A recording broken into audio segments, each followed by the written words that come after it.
Pernah kepikiran nggak gimana sih caranya mengubah robot yang gerakannya liar jadi mesin yang super presisi? Nah, dalam beberapa menit ke depan, kita akan bedah tuntas dari kontrol P yang kacau balau sampai ke kontrol PD yang super stabil. Oke, coba bayangkan sebuah robot beroda. Misinya tuh simpel banget. Mungkin dia disuruh ngikutin garis hitam di lantai, atau berhenti di satu titik tertentu. Kedengarannya gampang kan? Tapi, loh, kok kenyataannya malah begini? Robotnya goyang-goyang nggak jelas, ngelewatin targetnya terus-terusan, gerakannya sama sekali nggak stabil, nggak efisien. Jadi sebenarnya apa yang salah di sini? Nah, perilaku liar yang kita lihat ini adalah masalah yang sangat umum di dunia rekayasa kendali. Namanya osilasi. Ini terjadi kalau sebuah sistem itu, ya, terlalu bersemangat mengoreksi diri sendiri. Jadi malah bolak-balik terus tanpa henti. Biar gampang, yuk kita pakai analogi. Anggap aja otak si robot ini kayak seorang pengemudi mobil. Tapi pengemudi ini aneh. Aturannya cuma satu. Dia cuma peduli soal seberapa jauh mobilnya dari garis tengah lajur. Udah, itu aja. Logika seberapa jauh inilah yang jadi inti dari jenis controller paling dasar, controller proporsional, atau kita sering sebut P-control. Jadi, apa itu kontrol P?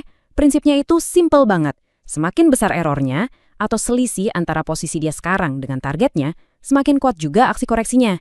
Jadi kalau robotnya jauh banget dari garis, wah dia bakal belok tajam. Tapi kalau dekat, ya beloknya santai aja.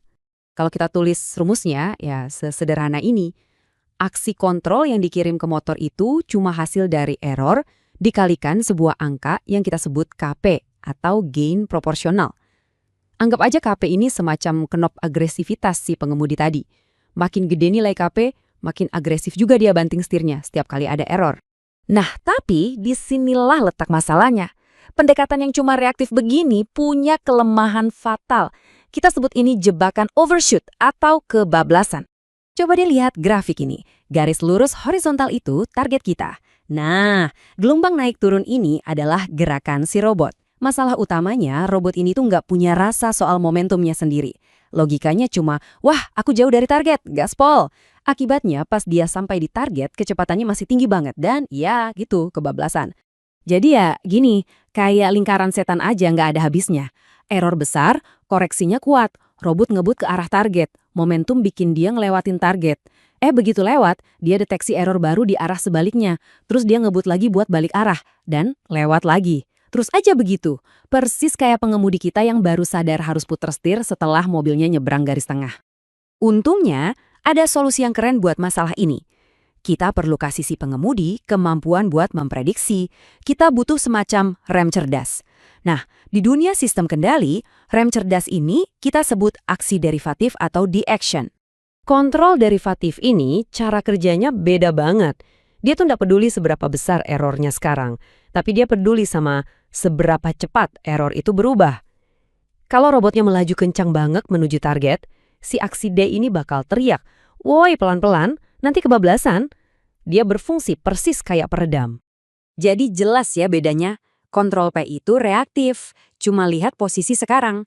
Sementara kontrol D itu prediktif. Dia melihat kecepatan perubahan buat antisipasi apa yang bakal terjadi.